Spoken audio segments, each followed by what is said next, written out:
स्वागत है। आज हम सीपीएल 2025 के चौथे मैच पर बात करने वाले हैं। Saint Kitts and Nevis Patriots बनाम ट्रिनिबागो नाइट राइडर्स। जी हाँ, और हमारे पास इस मैच का पूरा विश्लेषण है ड्रीम 11 टिप्स के साथ। हम कोशिश करेंगे कि सारी मुख्य बातें निकाल सकें। बिल्कुल, मतलब कौन सी टीम ज्यादा मजबूत है, पिच कैसी खेलेगी और फैंटेसी टीम के लिए कौन से खिलाड़ी जरूरी हो सकते हैं। सही।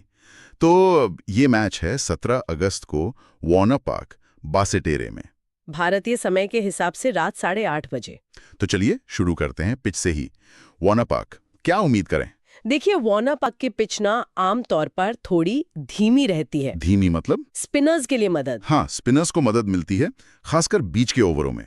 और जो गेंदबाज गति में बदलाव करते हैं, जैसे कटर डालते हैं, वो बहुत असरदार होते हैं यहाँ। अच्छा। लेकिन एक और बात है, बाउंड्री यहाँ की थोड़ी छोटी है। तो मतलब बड़े स्कोर भी बन सकते हैं। बिल्कुल, अगर बल्लेबाज टिक जाए तो। और अक्सर देखा गया है कि यहाँ बाद में बैटिंग करना, चेज करना थोड़ा आसान रहता है। ओके, तो शायद टॉस जीतकर टीम पहले गेंदबाजी करना पसंद करे। हाँ, ये हो सकता है। तो ये तो हुई पिच की बात। अब टीमों के हालिया फॉर्म पर आते हैं। पेट्रियट्स का प्रदर्शन तो मिला जुला सा रहा है ना, कभी जीत कभी हार। जी हाँ, एसकेएन की लय थोड़ी ऊपर नीचे रही है, जीत हार, कंसिस्टेंसी की थोड़ी कमी देखी है। और नाइट राइडर्स, टीकेआर का ये सीजन का पहला मैच है। हाँ, टीकेआर का ये पहला मैच है, लेकिन अगर हम हेड टू हेड देखें, आमने सामने का रिकॉर्ड, तो टीकेआर का पड़ा भारी रहा है। कितना भारी? पिछले 10 मैचों में टीकेआर ने 7 जीते हैं और एसकेएन ने 3। ओहो, ये तो काफी बड़ा अंतर है। हाँ, लेकिन एक दिलचस्प बात यह है कि अगर हम सिर्फ पिछले 5 मैच देखें तो मुकाबला थोड़ा करीबी हुआ है। टीकेआर 3 जीता है और एसकेएन 2। अच्छा, तो हाल फिलहाल में एसकेएन ने टक्कर दी है, ये तो बढ़िया है। अब खिलाड़ियों पर आते हैं।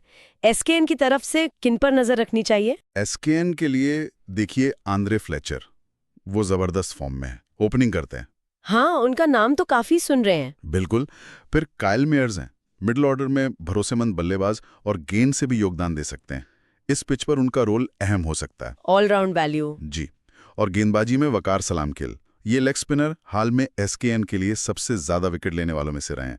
धीमी पिच पे खतरनाक हो सकते हैं। अच्छा, एक स्पिनर और जेसन होल्डर। हाँ, कप्तान जेसन होल्डर का अनुभव और ऑलराउंड क्षमता तो है ही, वो हमेशा एक महत्वपूर्ण खिलाड़ी रहते हैं। सही है। अब आते हैं टीकेआर पर। इनके पास तो सितारों की भरमार है।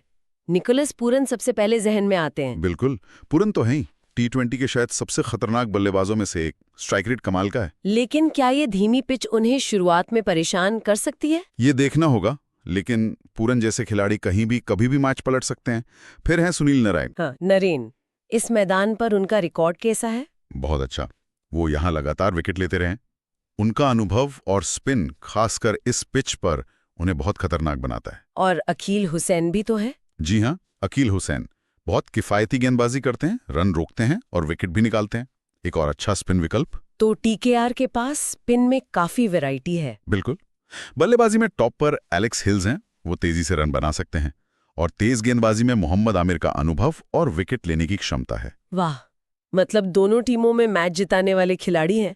तो अब अगर फैंटेसी टीम बनानी हो तो क्या रणनीति होनी चाहिए? टॉप पिक्स कौन होंगे? देखिए, जो खिलाड़ी फॉर्म में हैं या जिनका रिकॉर्ड अच्छा है, वो तो टॉप पिक्स में रहेंगे ही। जैसे फ्लेचर, पूरन, नरेन, मेयर्स, हेल्स, ये कुछ नाम हैं जिन पर सबकी नजर होगी। हाँ, ये तो स्वाभाविक है। लेकिन कप्तान और उपकप्तान किसे चुने, ये बड़ा सवाल होता है। सही कहा। इसमें 2-3 तरह की सोच हो सकती है। एक तो आप सीधे सीधे सबसे विस्फोटक बल्लेबाजों पर जाएं, जैसे फ्लेचर या पूरन को कप्तान या उपकप्तान बना दें। मतलब बैटिंग पे फोकस। हाँ, या फिर आप पिच को देखते हुए ऑलराउंडर्स या स्पिनर्स पर दांव लगाएं, जैसे होल्डर या नरेन। ये आपको दोनों पारियों में पॉइंट्स दिला सकते हैं। एक स्रोत में पोलार्ड का नाम भी कप्तान के लिए सुझाया गया था, वो भी एक पावरफुल ऑलराउंड विकल्प है। ये बात सही है। पिच के हिसाब से ऑलराउंडर या स्पिनर को कप्तान बनाना शायद ज्यादा सेफ हो सकता है। हो सकता है। तो जो सुझाई गई टीम है, उसमें भी आप देखेंगे कि इसी तरह का संतुलन बनाने की कोशिश की गई है। हाँ, मैंने देखा, पूरन को कप्तान बनाया है और मेयर्स को उपकप्तान। साथ में फ्लेचर, हेल्स, होल्डर, नरेन, सलामखेल जैसे खिलाड़ी भी हैं। जी बिल्कुल।